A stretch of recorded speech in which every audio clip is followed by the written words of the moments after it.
mungkin kamu pernah mendengar wejangan yang menyebutkan, kebiasaanmu akan menentukan masa depanmu. Terdengar simpel, namun kenyataannya itu sangat benar. Begitu juga dalam hal mengatur keuangan. Hal itu pada akhirnya akan menentukan seperti apa kondisi finansial kamu di masa depan nanti. Apakah akan kaya? Atau malah miskin? Kalau tidak mau mengalami situasi yang terakhir, yuk mulai menjalani kebiasaan baik dalam mengatur keuangan. Bayangkan kalau pada saat ini kondisi keuangan pribadi masih carut-marut akibat terlalu boros. Padahal sudah punya penghasilan rutin bulanan namun tak dapat dinikmati karena selalu kurang setiap akhir bulan. Kalau sudah begitu, apa terus mau bertahan dengan kondisi tersebut? Saatnya introspeksi diri, cari tahu penyebab kenapa kondisi keuangan kamu masih berantakan begini. Cermati lagi, mungkin saja kita tidak menjalankan kebiasaan keuangan yang baik. Apa saja kebiasaan-kebiasaan itu? Ini dia.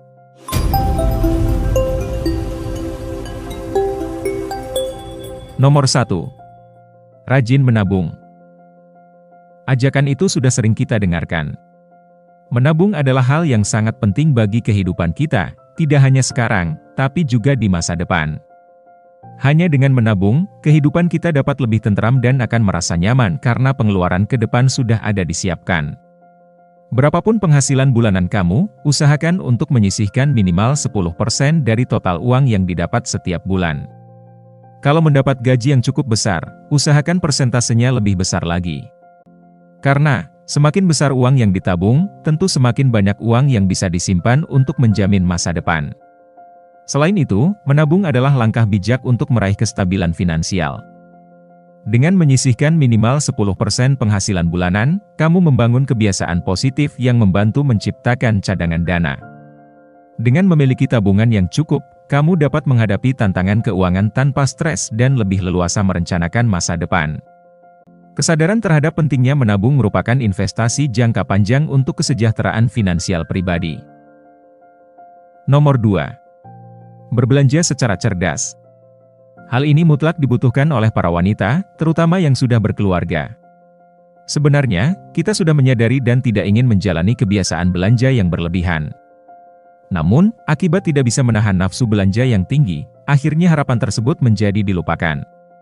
Bayangkan kalau suatu waktu keluarga kita ada yang sedang sakit, namun karena uang sudah habis dibelanjakan, apa yang mau dilakukan? Ada solusi yang bisa membantu kita untuk menghindari hal tersebut. Salah satunya dengan membuat skala prioritas. Caranya, kamu hanya berbelanja sesuai dengan kebutuhan dan budget yang dibuat dalam catatan khusus. Dengan begitu, kita dapat menabung lebih banyak sehingga ada cukup dana berlebih untuk berinvestasi. Selain itu, berbelanja secara cerdas melibatkan kesadaran akan kebutuhan dan kemampuan finansial.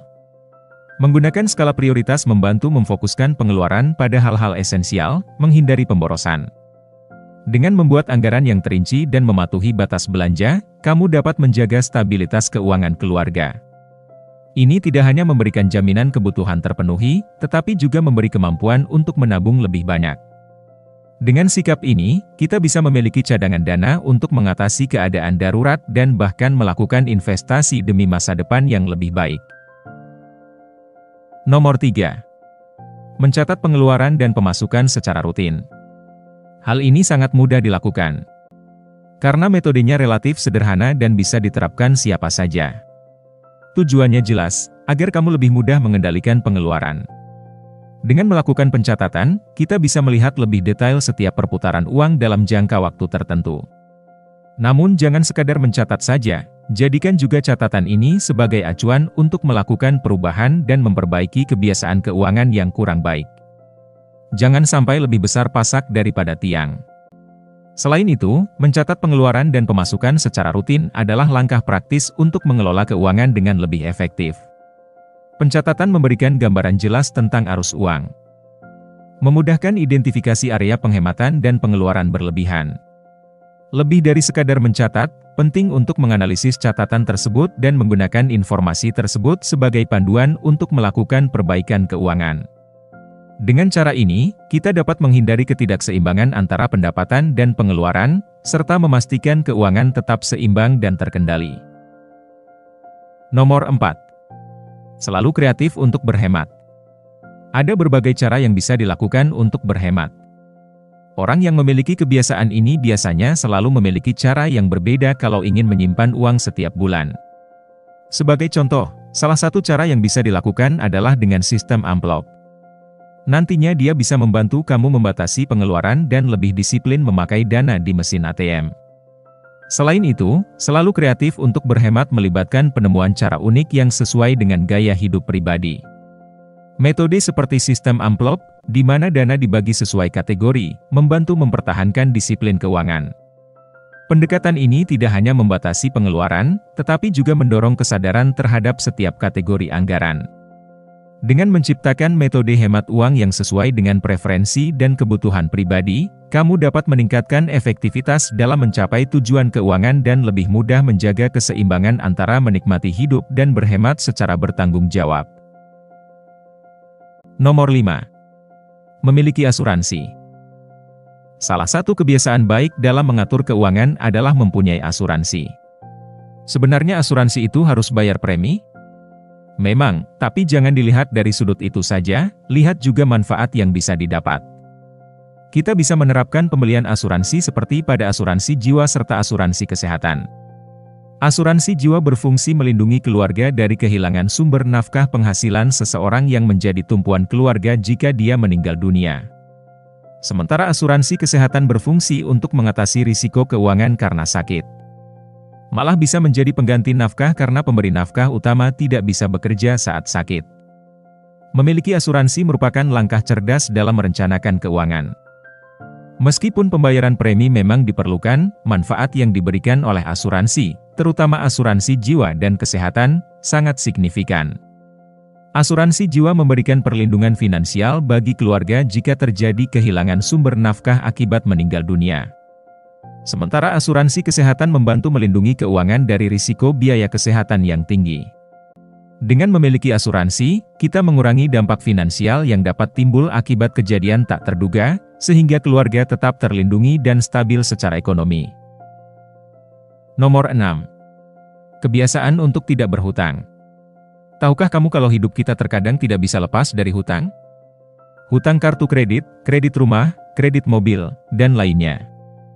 Hutang, terutama yang sifatnya konsumtif dapat merugikan kita karena bunganya yang bisa sangat memberatkan.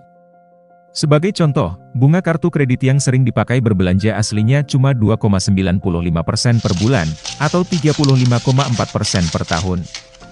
Namun, kalau diteliti lagi, ternyata dia lebih tinggi daripada deposito yang hanya sekitar 7% per tahun, bahkan investasi di pasar modal yang sekitar 15% per tahun. Menghindari berhutang merupakan kebiasaan keuangan yang bijak.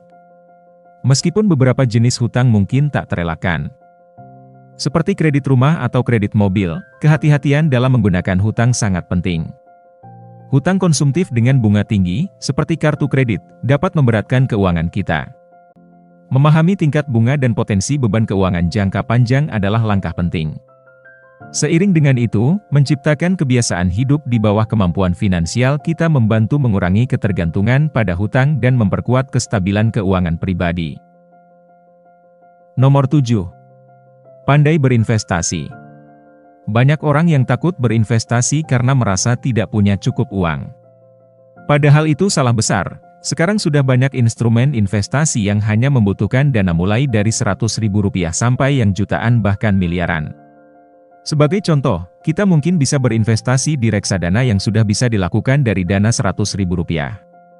Kalau punya dana lebih banyak, kamu bisa membeli emas atau logam mulia lain, menabung di deposito, membeli saham, membeli properti, dan lainnya.